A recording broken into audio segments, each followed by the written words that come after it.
It's the Brad and John Show.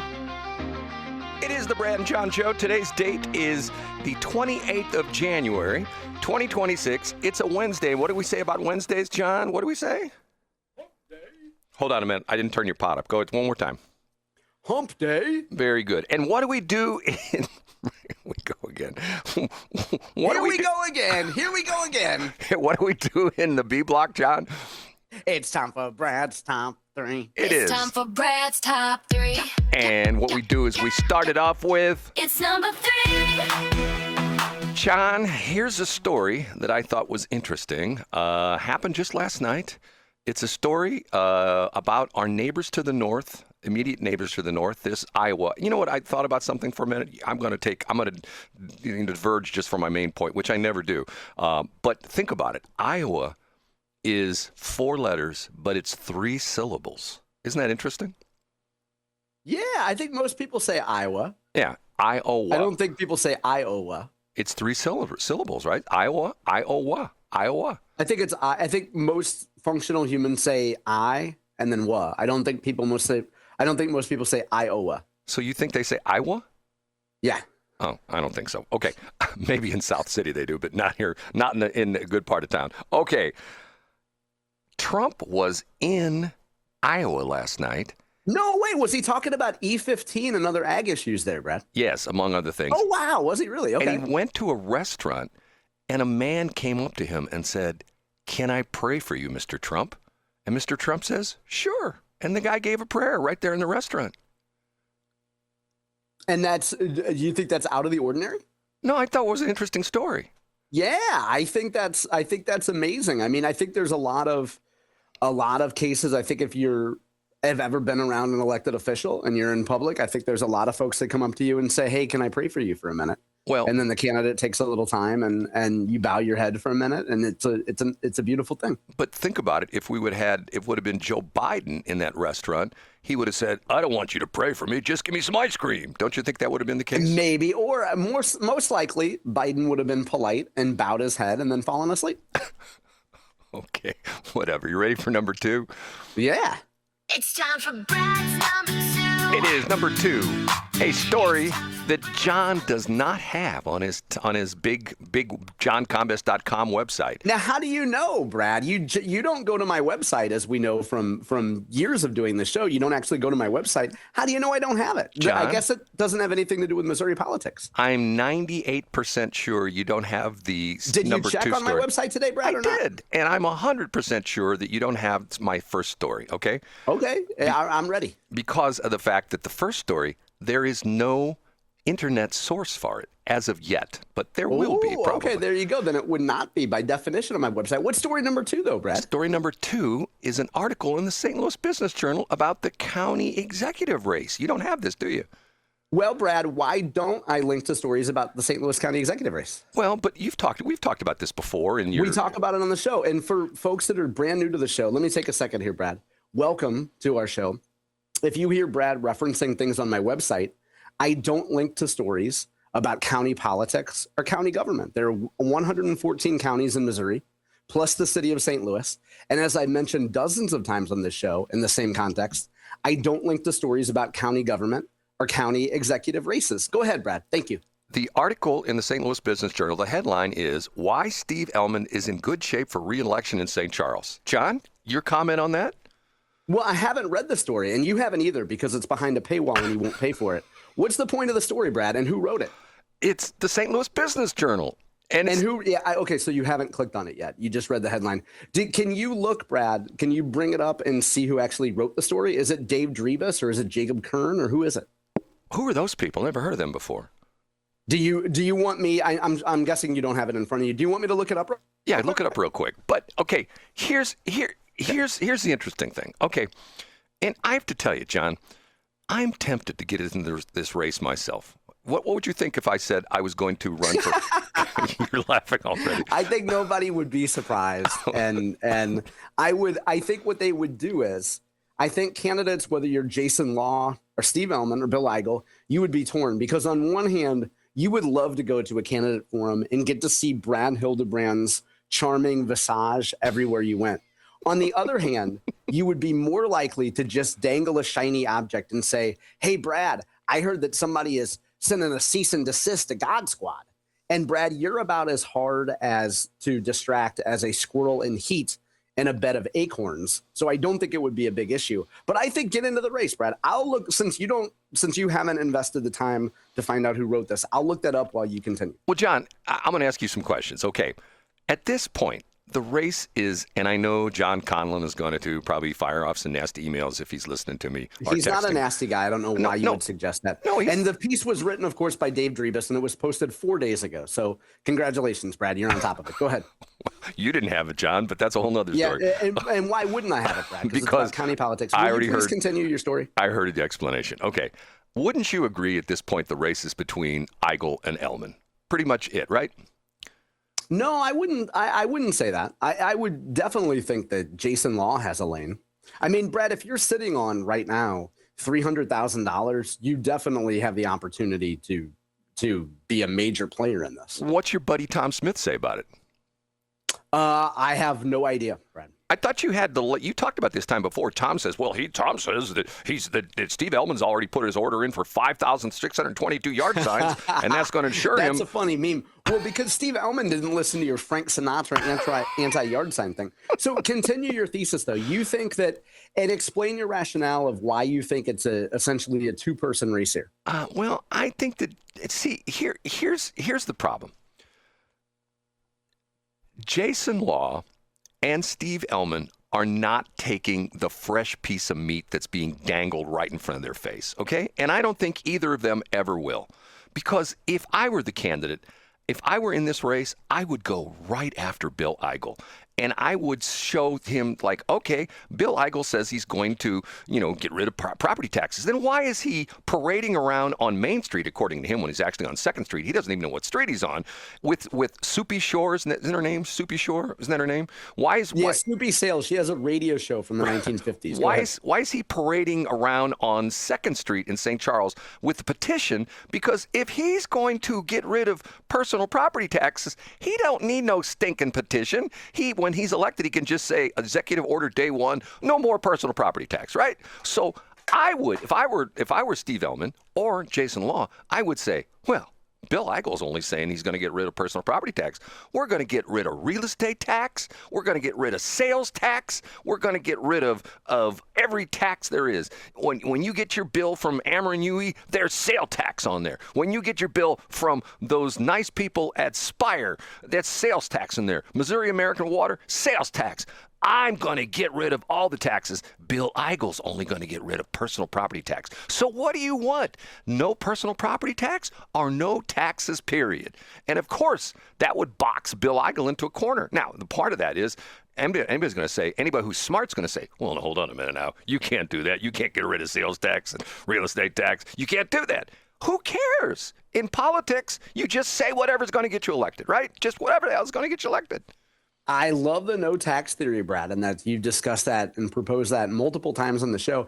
I think one of the things that I had just asked as a follow-up, again, was why do you think this is only a two-person race and not a three-person race? Well, the last time you had your Tom Smith statistics, it was pretty much Bill Eigel and Steve Ellman, and I think Steve has see, what's interesting about it is I think you can draw a demographic line. Steve has the 50-plus crowd, and Bill Eigel has the 50-minus crowd, and Jason Law has everybody, okay? And the problem on that is you can't, when you're dividing the pie, when you can't get 3 equal slices, I think there's going to be a small slice and 2 big slices. That's what I look at the thing. That's what I'm saying. But if to just correct you, Brad, the last time we discussed this, Jason Law had the second most cash on hand and had more cash on hand than Steve Ellman. But it's not about cash. Remember, you just said that it was – okay, I'm just correcting you. You said that Eigel and Ellman had all the money and Jason Law didn't. No. So that fact was wrong. If I said money, I didn't mean that. You had some statistic. You brought it up in the air that Tom Smith had done his polling and that Eigel had 32% of the vote and Ellman had or it was more than that. It was like Eigel had 50 or 39% of the vote and Ellman had 46% of the vote and the rest was Jason Law. I can't remember the numbers, but you brought that up. And it was you said this was your Tom Smith polling stuff, right? I have absolutely no recollection of that, Brad. In fact, I was just going to ask if you have seen any polling about this. No, I know you brought this up. Oh, hey, I could be mistaken, and Brad, I'll look back at the archives and I'll gladly stand corrected if I was wrong about that. Because Tom Smith, see what he does is a lot of people don't know Brad, this. for people who don't know, who is Tom Smith? He used to be a Lincoln Mercury dealer down in South County. And matter of fact, Go ahead. Can I tell you a funny story?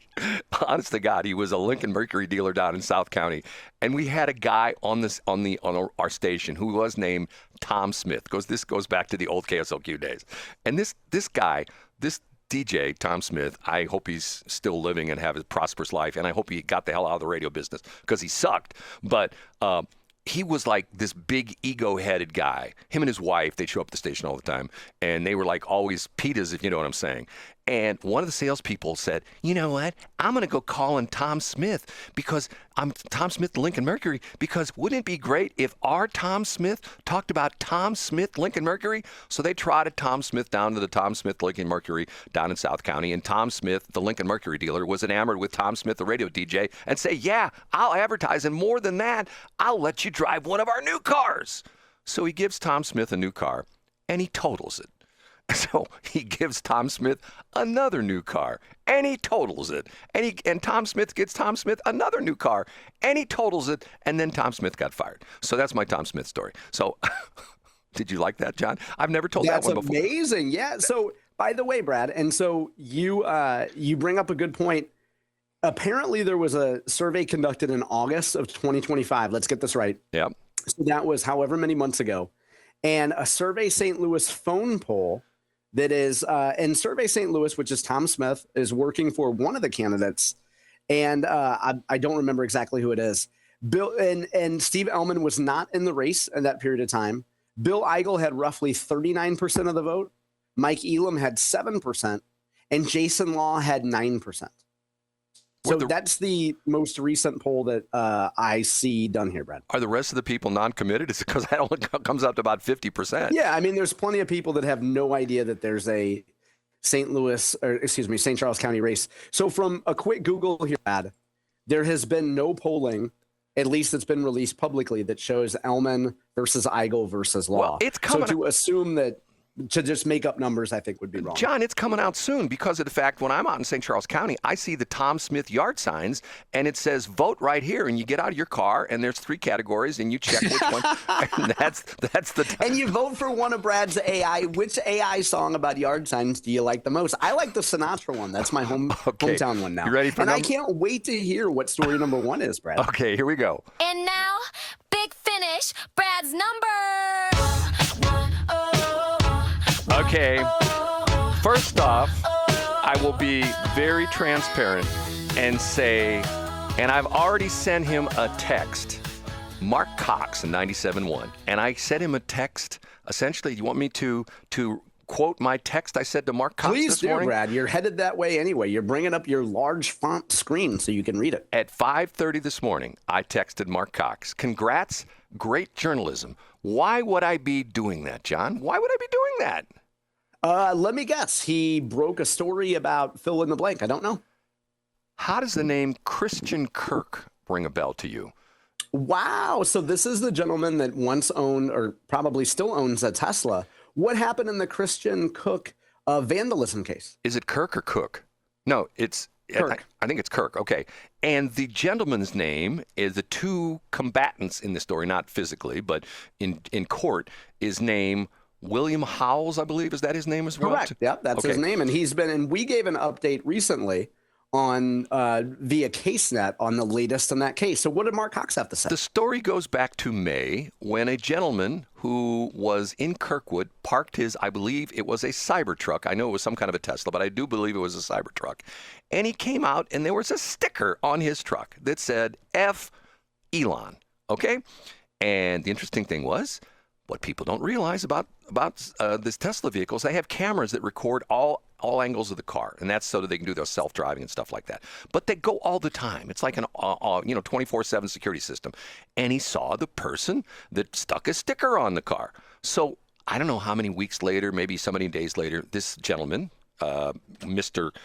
Christian Kirk went back into Kirkwood, parked his car again. He comes out. There's another F. Elon sticker on his car.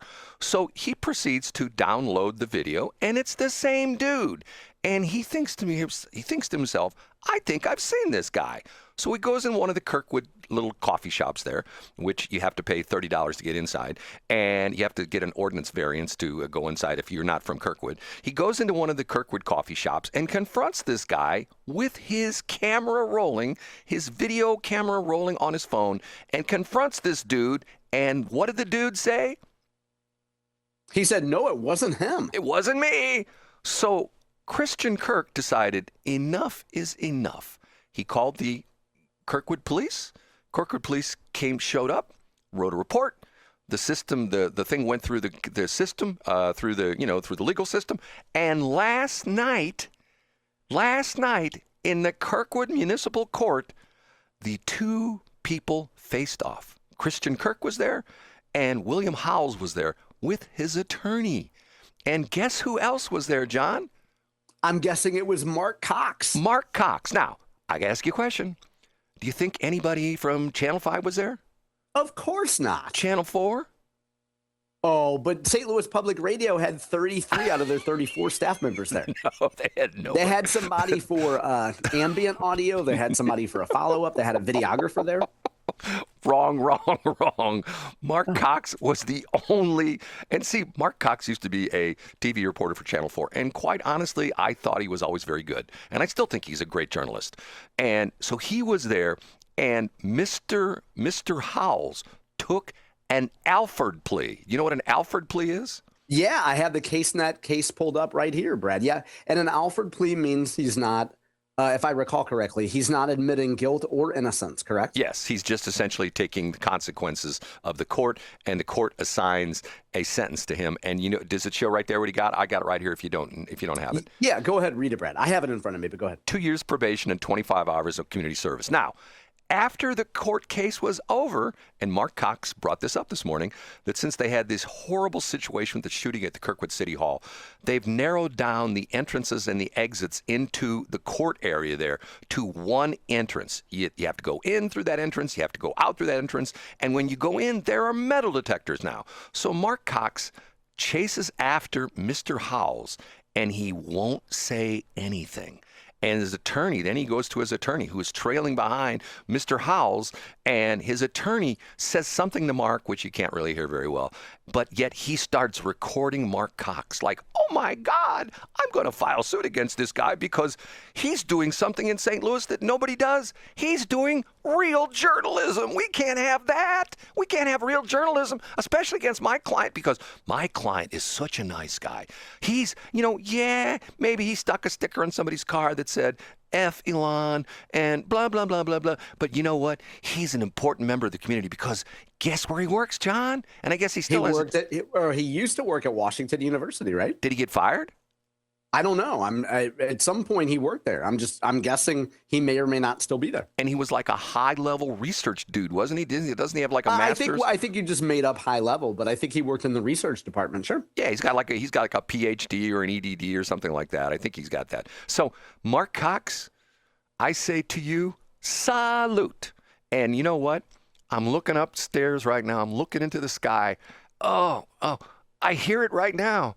I hear it. I can hear the voice. Can you hear it, John? It's sort of on the distance. Yeah, he's right in your face. He would get 1 inch away from your face, and he would say, what would he say, Brad? Oh, Brad, Mark Cox should be congratulated. This is Dr. Camille Winter. He did journalism just like I taught you to do journalism, Brad. John, hey, you should be so honored to be on the air with Brad Hildebrand because he is a purveyor of fine journalistic ethics, and I, from the grave, am appreciative of Brad's efforts. That's what he would say. And you know what? To Camille Winter, I say I am proud to be on the air with Brad. And I got to click over to the other line because I have a call from hell. And your mother is saying, I'm still not listening to Brad on the radio. And if this show was run by 2 women, it would be much better.